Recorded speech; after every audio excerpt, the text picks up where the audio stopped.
नमस्कार, FM news में आपका स्वागत है। आपके साथ मैं हूं आस्था श्रीवास्तव। एनसीआर की खबरें देख रहे हैं आप।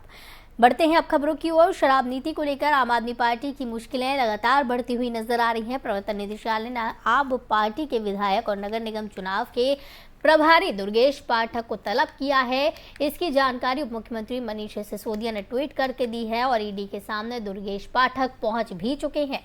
उन्होंने बीजेपी पर निशाना साधते हुए कहा है कि इनका मकसद शराब नीति है या निगम चुनाव। सिसोदिया ने सोमवार को ट्वीट करते हुए कहा कि आज ईडी ने आपके एमसीडी के चुनाव इंचार्ज दुर्गेश पाठक को तलब किया है। दिल्ली सरकार की शराब नीति से हमारे एमसीडी चुनाव इंचार्ज का क्या लेना देना? इनका टारगेट शराब नीति है या एमसीडी चुनाव? ये एक बड़ा सवाल है। तो आपको बता दें कि दुर्गेश पाठक ईडी के सामने पेश हो चुके हैं। लगातार उनसे पूछताछ की जा रही है।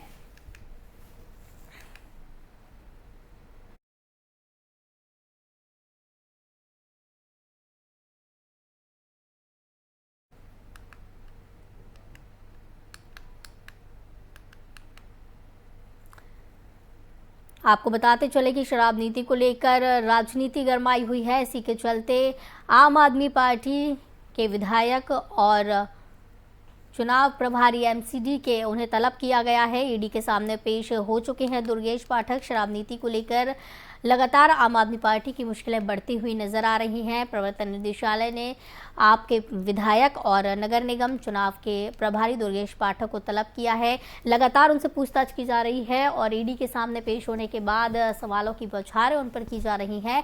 इसको लेकर के उप मुख्यमंत्री मनीष सिसोदिया ने ट्वीट किया है और बीजेपी पर निशाना साधा है। मनीष सिसोदिया का साफ तौर से कहना है कि शराब नीति से एमसीडी के चुनाव प्रभारी का कोई लेना देना नहीं है और बीजेपी आम आदमी पार्टी को बिखेरने की कोशिश कर रही है। सिसोदिया ने ट्वीट किया है। उन्होंने लिखा है कि आपके एमसीडी के चुनाव इंचार्ज दुर्गेश पाठक को समन ईडी ने किया है। दिल्ली सरकार की शराब नीति से एमसीडी चुनाव इंचार्ज का क्या लेना देना है? इनका टारगेट शराब नीति है या एमसीडी चुनाव? इसको लेकर संशय बना हुआ है। उप मुख्यमंत्री का सीधा कहना है कि शराब नीति के बहाने एमसीडी चुनाव को टारगेट किया जा रहा है और एमसीडी चुनाव प्रभारी का शराब नीति से कोई भी लेना देना नहीं है। शराब नीति को लेकर लगातार राजनीति हलचल तेज है और इसको लेकर के आप मुश्किलों में घिरी हुई है।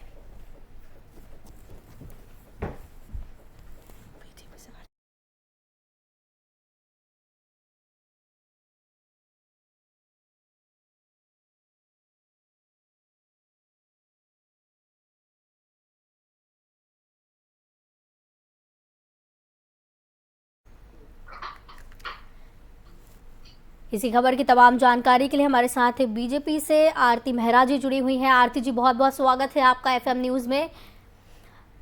आरती जी, आप विधायक और एमसीडी चुनाव प्रभारी दुर्गेश पाठक जी को समन भेजा गया है, ईडी के सामने पेश हुए हैं, लेकिन जिस तरीके से उप मुख्यमंत्री सवालिया निशान खड़े कर रहे हैं कि शराब नीति है या एमसीडी चुनाव है, टारगेट क्या कुछ है? क्यों एमसीडी के जो चुनाव प्रभारी है उनको टारगेट किया जा रहा है?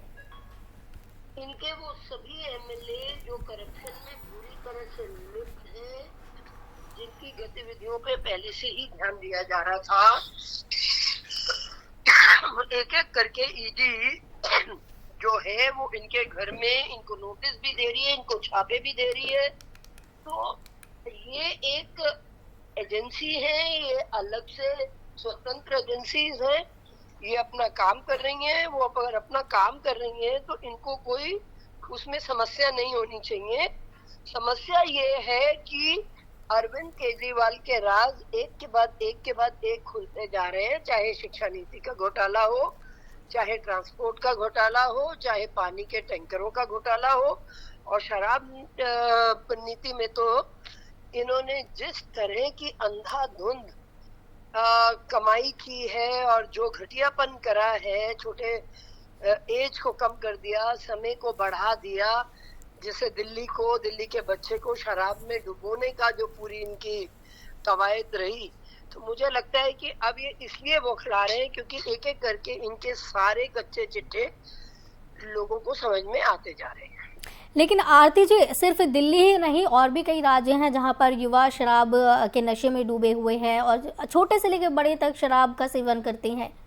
हाँ तो ठीक है, बिल्कुल। जहां बीजेपी की सरकार है वहां पर भी ऐसा देखने को मिल रहा है। नहीं देखिए, वो आप जनरल बात कर रही हैं, अभी आप मुझसे दिल्ली की बात कर रही हैं और उसके साथ आप दिल्ली की जनरल बात कर रही हैं। अगर ये है करप्शन के चार्जेस जो पकड़े गए हैं। हम जो इल्जाम लगाते हैं वो तथ्यों पे लगाते हैं। हमने जो आबकारी नीति की इनकी वो जो लगाए हैं इन पे आरोप, वो तथ्यों के साथ लगाए हैं। तो दुर्गेश पाठक की क्या कुछ, दुर्गेश पाठक की क्या कुछ ऐसी एक्टिविटी आपने देखी है? किसकी एक्टिविटी? दुर्गेश पाठक, जो उन्हें ईडी का समन भेजा गया है, उन्हें बुलाया गया है, दुर्गेश पाठक की ऐसी क्या कुछ एक्टिविटी नजर आई है? दुर्गेश पाठक की जो ईडी ने देखी है वो सबकी आंखों के सामने आएगी। ईडी सारी चीजें क्लियर करता जा रहा है, चाहे ईडी हो चाहे सीबीआई हो, वो एक एक करके सारी जो इनकी बातें हैं उनको साफ कर रहे हैं, उनको निकाल रहे हैं, उनको जनता के सामने ला रहे हैं, इनका असली चेहरा दिखा रहे हैं। ये वो लोग हैं जो कि एक अलग ऑल्टरनेटिव व्यवस्था देने की बात करते थे, एक करप्शन फ्री और वीआईपी कल्चर के फ्री बात करते थे, और आज इनका असली चेहरा देखिए। केजरीवाल जी ने अपने घर को ठीक कराने के लिए 22 करोड़ ले लिए, 8-8, 9-9 गाड़ियों का काफिला इनके साथ चलता है, तो कौन सा वीआईपी कल्चर इन्होंने नहीं लिया हुआ? किस तरीके से सिर्फ ड्रामे और सनसनी फैलानी आती है, उसके अलावा एडवर्टीजमेंट पे सारा पैसा खर्च करते हैं और 10% एक्चुअल जमीन पे खर्च करते हैं, 90% ये एडवर्टीजमेंट पे खर्च करते हैं। लेकिन ऐसा तो और भी नेता करते हैं, उनके पीछे भी काफिला देखने को मिलता है। तो उनको ये कंप्लेन करे ना, ये बताए ना उनको कि कौन से जो नेता करते हैं। अब आप मेरे से इतनी जनरल बात करेंगी तो मैं उसमें क्या बात, आपने दुर्गेश पाठक की बात की, मैंने आपको बताया जी। आप लीजिए किसी का नाम तो मैं उसके विषय में बताऊंगी आपको। बिल्कुल, लेकिन कोई भी नेता जब दौरा करता है या कहीं पे भी अपने साथ में भी अगर कोई जनरली भी कहीं जाता है तो उनके साथ में काफिला होता ही है। ये कोई केजरीवाल के अकेले की बात नहीं है।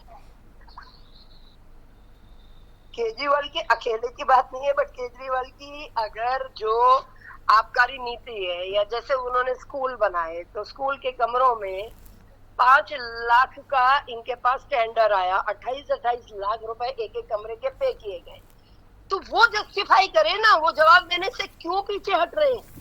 वो जस्टिफाई करें अपनी बातों को, हमसे क्यों इस बात का सवाल कर रहे हैं कि और नहीं ये भी तो पॉइंट ये है कि नरेंद्र मोदी की सरकार में आज तक, केंद्र की कांग्रेस की सरकार में हमने पूरी चार्जशीट आरोप पत्र तैयार किया था उनके खिलाफ जी।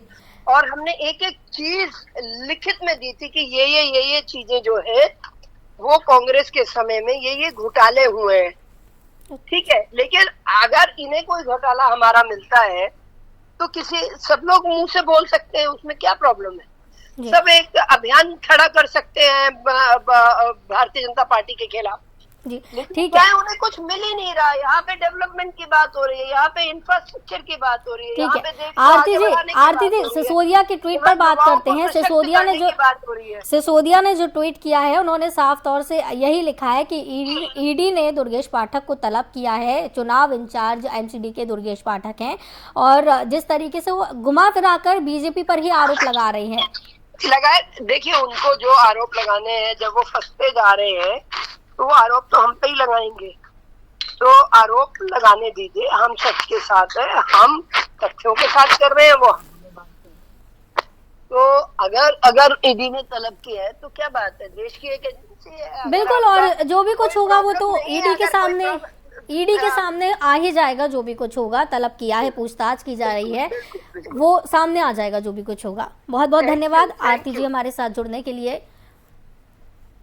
आपको बताते चले कि शराब नीति को लेकर बवाल मचा हुआ है। आप नेताओं को लगातार तलब किया जा रहा है, कहीं आप नेताओं के घर पर रेड की जा रही है।